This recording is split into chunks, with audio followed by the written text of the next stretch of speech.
Ari Rosenbaum here with another fun-filled episode of that 4K podcast. This week's topic, we're just going to talk about why 4K plan sponsors should uh, maybe fire their vendors every once in a while, or at least threaten to. Just the general nature of the problems that we see in this business. Um, by the time this episode drops, I believe Denver will have happened. Um, and this is the first time I've been able to record since Chicago, and I now record like a week and a half in advance. So actually, this episode will drop a couple days before Denver. So it drops on a Friday. Denver is going to be on a Tuesday. So I got that squared away. And Chicago was interesting in the sense that it was a Thursday morning. It had to be, I usually book Fridays and non-Fridays when there's a reason, and the reason couldn't book a Friday because the Mets were playing the Cubs the Friday afternoon at a 2 o'clock game. So we did it on a Thursday 9 a.m. And for some reason or another, I decided to leave Wednesday night. I'm going to take a 6 o'clock flight, and you get the little text at like 5 something while you're in the Sky Lounge, and it's like, your flight has been canceled. It's been scheduled for tomorrow morning. Tomorrow morning at 6 from LaGuardia gets me into Chicago around 8ish. I'm not going to make a 9 o'clock meeting or conference, and it's kind of bad when it's your conference and you have to show up. And the guest, Ron Coomer, had to get there at 9 o'clock early because he had some voiceovers to do for some commercial work. So Delta puts us on a flight from LaGuardia to Atlanta. Then it was going to be Atlanta to Chicago. I'm panicking because that's what I do in times of stress sometimes. And I'm like, how am I going to switch planes in Atlanta? We're running already 40 minutes late. Turns out that's the plane that's going to Chicago. Get off the plane in Atlanta, get back on, and then there's thunderstorms in Chicago. We have to land in Detroit because we're running out of fuel. And it's like 2 in the morning, and I'm like looking at budget rental, and I'm like, am I going to have to drive from Detroit to Chicago? My event's in 6 hours, and it's going to take me 4 hours and 15 minutes to get to Chicago. So turns out they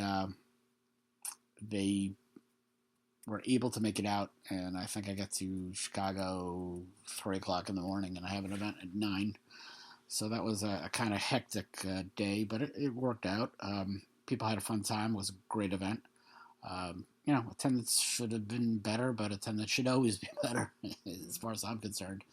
And Chicago was, it was an event that I always thought was very snake bit, in the sense that last year I was going to do Milwaukee, and one of the providers said, I'm going to have to pull out. I paid you the money, but I'm going to have to pull out because I can't get people to Milwaukee. There's this Milwaukee-Chicago thing. So I end up canceling the event, rescheduling it for Chicago. And the very, very same provider who paid the $1,500 because I was going to do a redo for those who were sponsored, he's like, well, I'm not going to do it. You charge people to attend, and I can't do it. And some DCIOs can't do it as well. And I'm like, really? We've been always doing it this way. And the reason that we charge the $100, or for multiple attendees from the same firm, $50, is because we want people to show up. A lot of times, people, if it's free, I know from my 401k recon days, 75 people sign up, 40 something show up, 20 something so on, found something better to do. No different than when I do a live event. Virtual conference, you have like 100 something people sign up, and then you'll find out 40 people are in the room, because that's the nature of things. People get, register, it's free, no skin off there, they have no skin in the game, so they're just gonna screw it off if they have something better to do.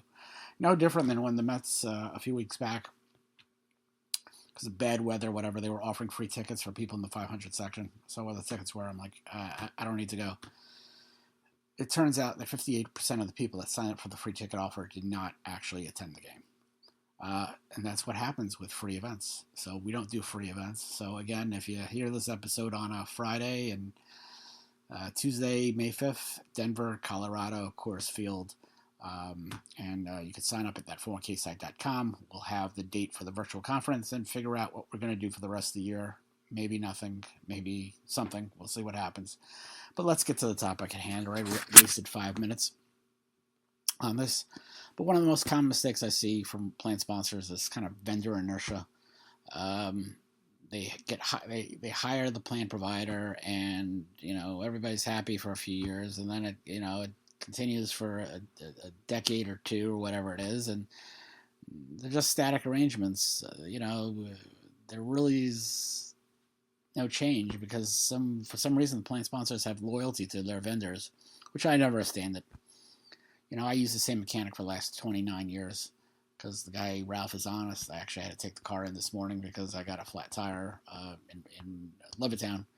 Had to drive it on a donut, and they're going to have to replace 2 of my tires, which is swell. But, with, being a car owner and not considering anybody other than Ralph, yeah, maybe I'm paying more. Plan sponsor can't afford to do that. When you're a fiduciary, your responsibilities are that much greater because you're responsible for the money of other people. So, I'm not saying, plan sponsors should, constantly cycle through their vendors, but I think that, periodically reviewing the vendors and occasionally firing one can be one of the healthiest governance practices a plan sponsor can adopt. Years ago, in Oceanside, for some reason, we have our own sanitation district, and the people there were corrupt. They were part of a political machine.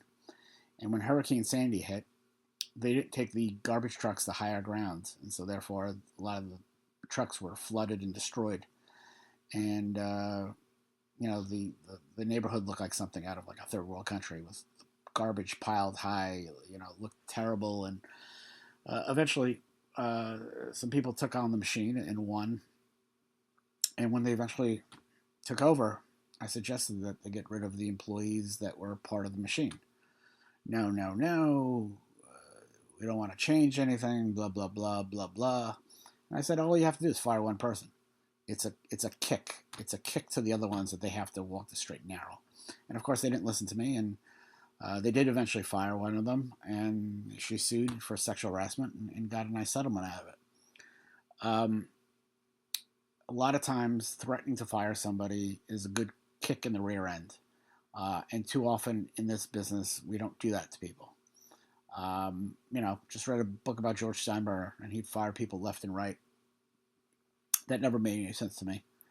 I was a Yankee fan until about the end of '83. They fired Billy Martin for the 3rd time. I said, you know what, I'm done here.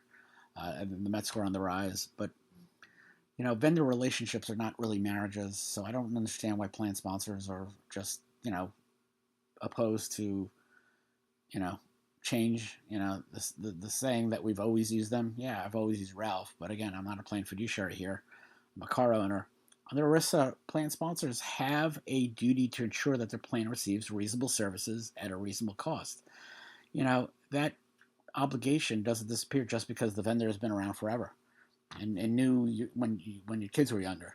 A vendor relationship is a business arrangement. If the services no longer meet the plan's needs or fees have drifted above market levels, it may be time to reevaluate. Sometimes the mere act of reviewing the relationship is enough to improve it. So once in a while, see what the plan providers are up to. Are they doing their work? All that kind of stuff.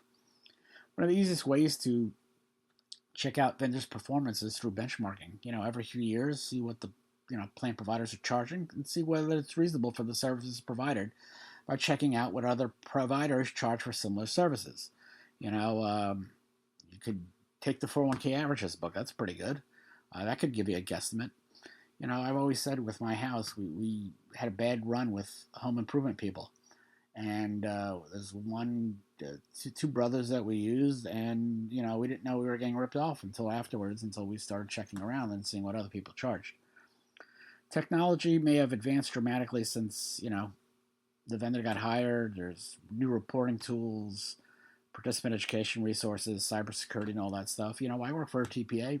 They were doing gangbusters when everything was pen and paper and telephone. And then when it changed to the internet, things got a little difficult and dicey and dodgy. The plan may be operating on an outdated platform because the TPA doesn't have, what's needed, all the bells and whistles. fee structure can drift over time. I would see, TPAs not, changing the pricing, even though competition in this business have really shrunken costs. Um, Vendor complacency is really another risk that really develops over long relationships. Uh, when a service provider doesn't know the client hasn't evaluated alternatives in years, the urgency to provide top tier service sometimes fades. Um, to schedule a allergy test appointment, and that always reminds me back when I was a kid when we used the same pediatrician who was doing the allergy shots, and I was convinced because of his work that allergy shots did not work. I would miss a couple shots here and there, and then every single time I get an allergy shot, I would have an allergic reaction. So for 20 some odd years, I did not get any shots. I listened to my wife, and I realized that the pediatrician who was giving me the shots didn't know what the heck he was doing. If you miss shots, like I did during Hurricane Sandy, they got to dial you back down and bring you back up. Otherwise, you're going to have an allergic reaction. And I'm to the point now where my allergies are almost non existent. Probably go through a test in the next few weeks to see whether I need shots anymore. And, you know,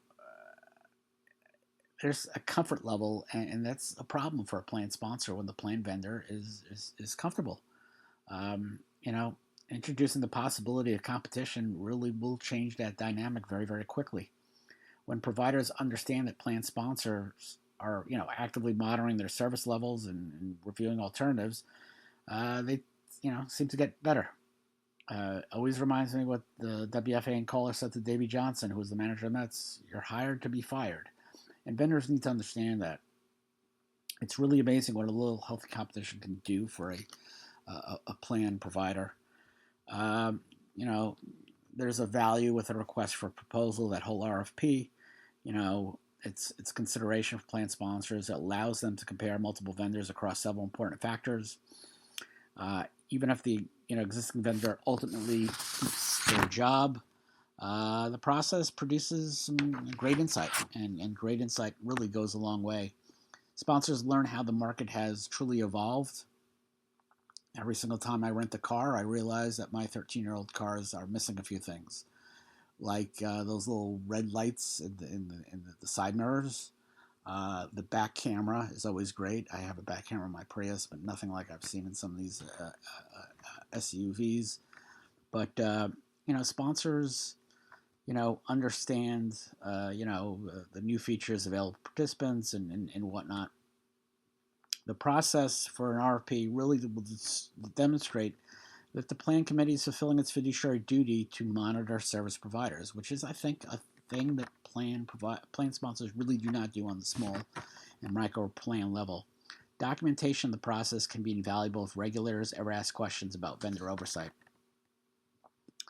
Firing a vendor isn't always easy. Terminating a vendor relationship can feel certainly uncomfortable. I've had to do it from time to time. Long-standing providers may feel like part of the organization. They may not know the history of your organization and all that stuff, but unfortunately, being fiduciary requires some difficult decisions. And if there are errors happening from time to time, if fees remain uncompetitive despite discussions, or if service levels deteriorate at a certain point, replacing that vendor is going to be necessary. The key to approaching the process professionally, transitions should be planned carefully to avoid disruption for participants.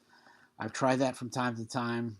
Sometimes plan providers are very good about it. Sometimes plan providers take that stuff very, very seriously and very, very personally when they get fired. And that's when they stop being cooperative. That's when, you got to call or, spell out the acronym of DOL, and then suddenly, it's like parting the Red Sea sometimes. Communication with employees have to be clear if there's going to be a change, and straightforward. And the sponsor has to ensure that the new provider can support the plan effectively. The conversion process is the one chance a new plan provider can get things right or get things wrong. And first impressions mean the most of the time. I remember meeting my mother-in-law for the first time. I was sitting next to her at a Nathan's, at the Nanuet Mall, and I didn't do a very good job of eye contact because she was at my side and not like directly in front of me. Thankfully, she got over that. But first impressions certainly do mean the most. Um, and that conversion process is that first impression. And sometimes threatening a plan provider that you're going to terminate them isn't enough. Uh, you know, it may not be the kick in the rear end that they really need. Additional resources may suddenly become available. Sometimes, they don't get the hint that they're going to be replaced, and they don't bother to engage with you on changing the bill or changing the level of service.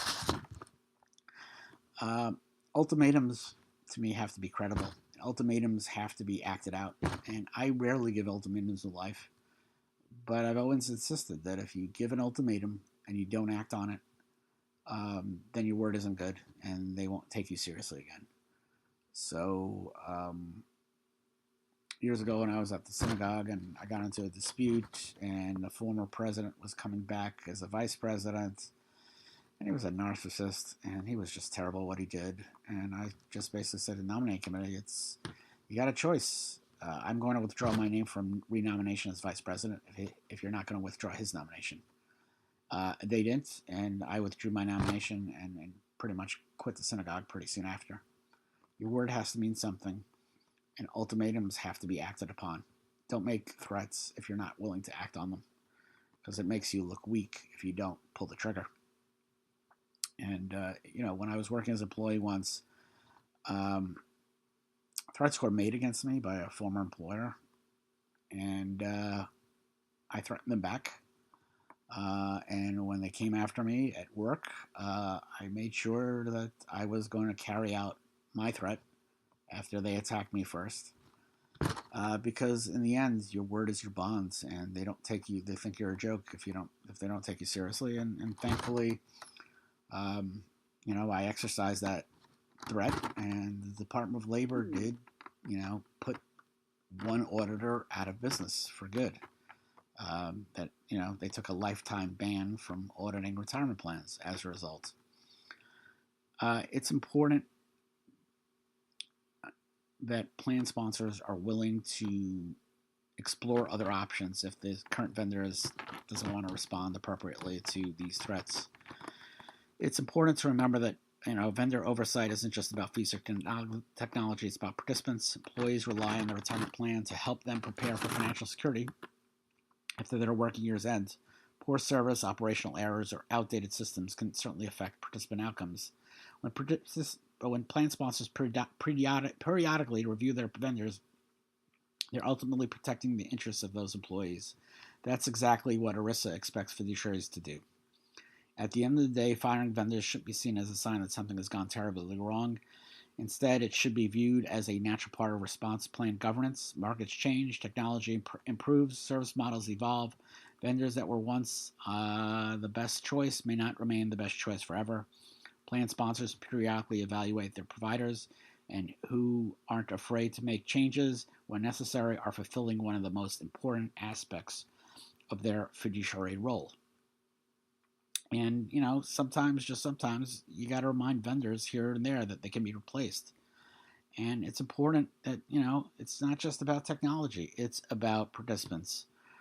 Employees rely on the retirement plan. They have to be informed of what's going on. And, poor service is going to hurt you if plan participants are affected. I mean, that's just the nature of it.